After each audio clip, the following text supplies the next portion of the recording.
Gorh maithagach a hirdig agus bhainm a dúspáir mo bhuichas a gháil de John Mulholland agus an cruise an cuire bheilih a rís den nacht agus mo go gádagus a dhéanamh le gach aine a ghlachan páirt in agrú na seachtainna seo mar seachtain an a hochtach é mar le cuasaí polasathe na tíre agus buna man tanavas chomá. 2016 will be an important year for our country. I have no doubt that the Irish people will embrace the commemoration of the founding event of our Republic with enthusiasm. It will be a moment of both celebration and reflection. The Republican tradition of 1916 is one that any country should be proud of.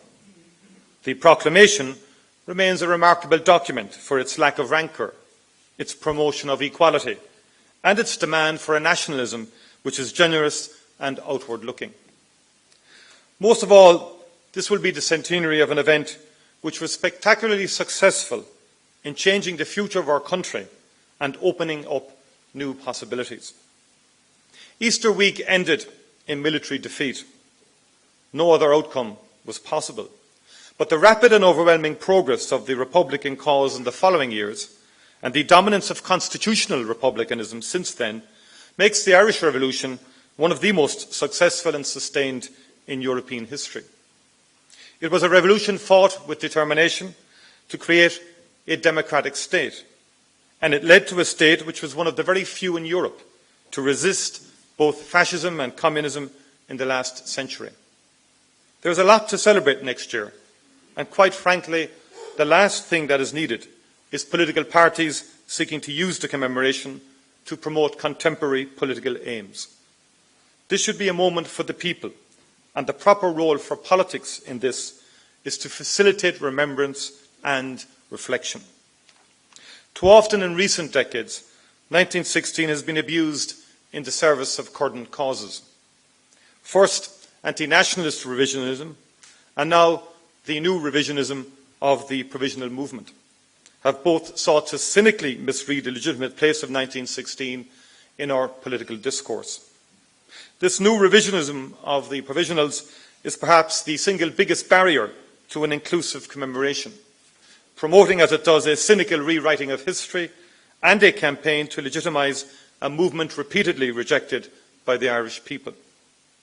So let's not have conferences full of politicians claiming that their manifestos represent the ideals of the proclamation, and let's not have grandiose plans claiming that they will somehow finally realise the vision of 1916.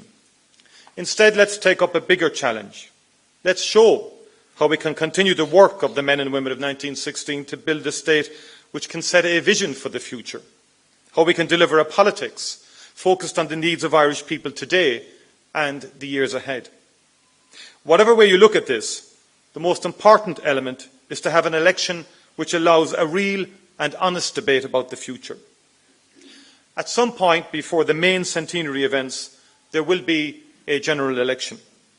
The Taoiseach says it will be held early next year, although Fine Gael has been revealed as researching the impact of holding it later this year. Whatever the date is, the government is already in the mode of permanent campaigning, with every word and every policy designed purely to help it win votes. Last week's so-called National Economic Dialogue once again reflected the government's debasement of language. The last thing which was involved was dialogue. It was a choreographed set piece for members of government to make exaggerated claims and position themselves for the election. While the Taoiseach and his ministers told us about how responsible and open they were, they continued to make promises of giveaways, and they set themselves up for yet again producing a dishonest budget. Last year they knew that a record-breaking supplementary provision was required for the Department of Health, yet the €600 million was kept out of the budget day figures. And this year Minister Varadkar is saying he will need another €1 billion, and you can be sure that this will be hidden on budget day as well. In fact, over the last 4 years, there has been a growing policy driven at cabinet level of publishing health spending plans which are known in advance to be misleading. Perhaps the most cynical thing we are seeing from the government is a policy of relaunching existing facilities in order to claim that something new is being done. And this has happened in every county and in the areas of health, education and enterprise. While those who casually reprint the press releases may be fooled by these tactics, the public clearly aren't. I believe that there's never been such a disconnect between political discourse and the attitudes of the public. The basic narrative which the government has worked so hard and often so successfully to sell to the media has been completely rejected by the public. Anyone who wants a positive election focused on the future of our country has to face the fact that Fine Gael in particular has no interest in this. They have already briefed constituencies that their electoral strategy will have two parts. First, there will be promises of lots of money on the way, and second, there will be an all-out negative campaign against the opposition. And this very much reflects Fine Gael's commitment to the British Tory election strategy. What they miss, of course, is that the Tories did not start so far behind, were not as unpopular, did not have scandals and crises such as injustice and health, and a water charge which is losing money and reducing funding for fixing pipes. There's also the small matter of whether Labour will continue to meekly accept that it should play the role of the Liberal Democrats. Following the Tory playbook, we can also be assured that Enda Kenny will try to limit the leaders' debates to a mass participation free-for-all where he can avoid being challenged on detail, and he will absolutely refuse to participate in any head-to-head debates. Thankfully, we have a far more participative democracy than the United Kingdom, and our electoral system is not receptive to the type of negative campaign which seems to be on the way. This is not to say that we have constructive campaigns. Research shows that with each successive election, media coverage has focused more on personality and the horse race element of campaigning.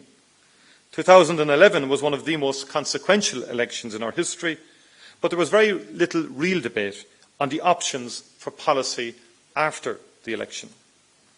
I think it is in part because the election was so focused on tactics and personalities that Fine Gael's not a red cent and Labour's way, not Frankfurt's way, was not fully scrutinised.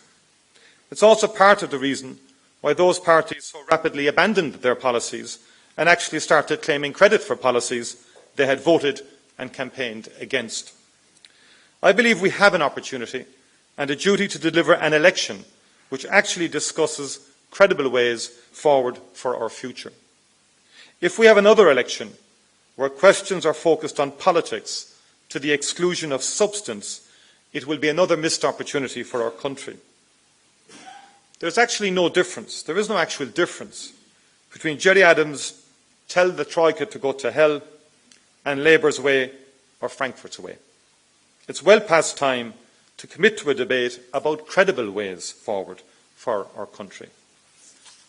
And as we know, the Taoiseach promised the abolition of the Seanad in advance of the last election. And I think it has to be said that the public appetite for throwaway initiatives such as that, designed to win a few headlines, has completely disappeared in the years since. A century after our most important founding event, there are a series of specific challenges facing us in public life, and they are what should dominate our election. First of all, we need a vision for the future of our economy, not just for the future of the budget. For example, the current enterprise strategy is a repackaged version of the one put in place a decade ago. There is no appreciation of the scale of the change, not just in our country, but in Europe and the wider world. We need an economy which works for all parts of our society, and we need a policy which recognises the huge pressures faced by towns and communities throughout the country. We are developing a two-tiered economy where many people are being left behind, and many people out there feel left behind. To tackle this and to open up the possibility of secure and well-paid employment to all, we have to first of all recognise the problem and then act. Investing in people and in ideas has to be taken more seriously. At its most basic, we have to give every child access to early education, to guidance and to counselling. We have to have a finance system which will support smaller enterprise, and we have to stop the hemorrhaging of scientific talent which has been directly caused by government policy. And that's an area that I'm particularly concerned about. people talk about short-termism and so on. Previous national development plans, and I was a Minister for Education when the programme for third level research, the first ever major investment in research emanating from the Department of Education, occurred in 98-99 with the help of Atlantic Philanthropies. And that was transformative in terms of its impact on research. It was long-term policy being put in place, followed by Science Foundation Ireland. And I was very concerned to read recently from scientists published in the Irish Times and Letters and so on, the absence of career pathways for young researchers and young scientists, the very stuff of a modern economy, the very basis, the engine, if you like, for the creativity that will create jobs into the future, in the future society. And we're in danger of losing that because of a very short-term approach to research that is overly focused and applied and ignored basic and pure research. And that's something that needs to change, and change quickly. We also need a vision for what the exact role of the state is in modern society. At the moment, it seems to me the only vision being offered is to go backwards, to run tax and spending policy in light of getting back to early 2008. There's no sense about what ambitions we have for the state and where we see its limits. What are the priorities and how can they be most equitably funded? And what's the role of the state in incomes policy? In terms of the emergence in certain sectors of the economy of low-wage sectors, low-hour contracts, zero-hour contracts. They're very real for significant elements of the economy and cannot be wished away. And you don't set a vision for the future in daily planted stories about tax cuts on the way. I believe that the Irish people want good, accessible and secure public services, and that they're willing to support them when shown that their money is being well used and that it is being levied fairly. Increasingly, they don't believe that taxes and charges are being levied fairly, and this is a major factor behind the discontent of the large middle ground. Ability to pay has to be an essential ingredient in terms of the cumulative impact of taxes and charges on people, and to date that hasn't been central to them. Also, setting out crude indicators about 50-50 splits doesn't address the question of what your vision for what is your vision for what the state does. It is incredible that probably for the first time in our history there's a white paper statement of policy objectives in place for only about 2 to 3 departments, particularly for one major service, and that's for compulsory health insurance. We have a white paper in terms of broad objectives in relation to compulsory health insurance, yet the Minister is abandoning the policy on a daily basis and refuses to acknowledge it, and won't publish the ESRI paper that they recently did in terms of the costings surrounding compulsory health insurance. Why won't the government? Why will the government not publish that document so we can have an informed debate on the options in terms of our health services? Given the scale of change in our country, there's a clear need to set out for each major public service a medium and long-term vision, a statement of objectives and priorities for public services, and a more progressive approach to taxation is a basic demand. And within this, we need a vision for how we are going to protect the idea of community within Irish society. For the first time in nearly 2 decades, community development has been dropped from ministerial responsibility. Urban and rural development schemes involving relatively small amounts of money have been abolished, and others have been neutered in what has been one of the most centralising periods of government since independence. And one just has to look at the LEADER programme, how that was undermined and how its autonomy was taken away from local communities as a perfect illustration of that. One of the key things which has helped us in these most difficult of times has been a community spirit. Often in the face of a system which they feel ignores them, communities have played an enormous social role. But if we take this for granted, it may not survive. And certainly there are areas of Dublin in particular where the removal of support for community activities is having a devastating impact. If you remove Garda stations, post offices, schools and even local representation from communities, and that's becoming a big issue, the abolition of urban district councils, and the impact of that is now being felt across the country, what is left? And don't forget, this is as much an issue in our cities as it is in rural areas. We need a clear vision for communities, one which sets out core standards for public services and which enables a coherent and long-term development strategy. We, of course, also need a vision for genuine political reform. We have published a comprehensive document, details of which are outlined at previous McGill schools over the last 2 years. In recent years, there has been an aggressive centralisation of power into fewer and fewer offices. Cabinet itself has been marginalised, something the Taoiseach herself railed against until she became part of the inner circle. The government exercises a more complete control over parliamentary business than ever before. And while I acknowledge that debates had been limited in the past in certain circumstances, the scale of guillotines is unprecedented, as is the fact that core policies are being pushed through without debate or oversight. And the most classic illustration of that is the debate on the establishment of Irish Water. In almost all of its iterations legislatively, rushed through and rammed through the Dáil without any significant debate. Less information than ever is available through asking parliamentary questions, with the Taoiseach answering fewer questions than his predecessors. It has got to the stage where we are lodging freedom of information questions nearly every day in order to get basic information. The majority will should prevail in a parliament, but it should not be able to so easily shut down debate and exclude oversight.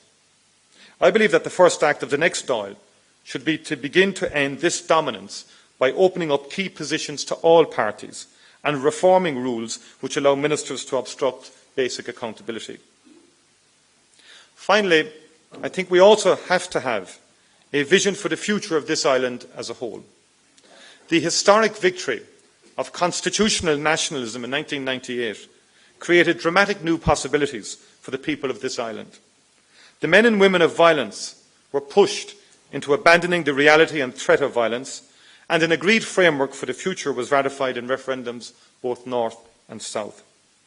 The unfortunate reality is that the combination of two detached governments and an executive dominated by the obsessive self-interest of its two largest parties has squandered much of the potential. And this is a moment of clear crisis. It is not just a crisis about Tory welfare policies. It goes much deeper than this. Collapsing public engagement with politics in the north has been documented. Rising poverty. 46% of children are in poverty in West Belfast. And in 17 years, the last 17 years, Sinn Féin, for some reason, has never taken up an economic ministry. There's no point saying you're an anti-austerity party if you don't take the key positions that can turn that around and change that shocking statistic. And there's more shocking statistics in the north. And to me, the potential of the Good Friday Agreement to do something seriously about the marginalised and the disadvantaged in the north has not been grasped and remains, in my view, one of the most unsatisfactory follow-throughs of the agreement to date. Anyone who knows anything about our history knows that in the context of the north we can take nothing for granted, and we urgently need a new urgency in relation to Northern Ireland. A start should be a border regional development agency to protect and deliver on the economic and social potential in the border region. We need an end to tolerance of sectarian actions by parties, irrespective of who they are. Equality isn't a Trojan horse, as Gerry Adams said recently. It's a fundamental principle for the future of both parts of this island. The Irish people have not just shown endurance in the last 7 years. They've been actively engaged in public affairs. They've been deeply concerned with policy, and they have evolved very significantly in their beliefs. One of the many reasons why they have not bought into the government's narrative is that they can see that there is an obsession with presentation and short-term tactics. What is missing is a sense of where we want our country to be in the years ahead. In the election which will mark the centenary of our revolution, the single most fitting thing we could do as politicians is to understand this and to respond. Thank you very much indeed.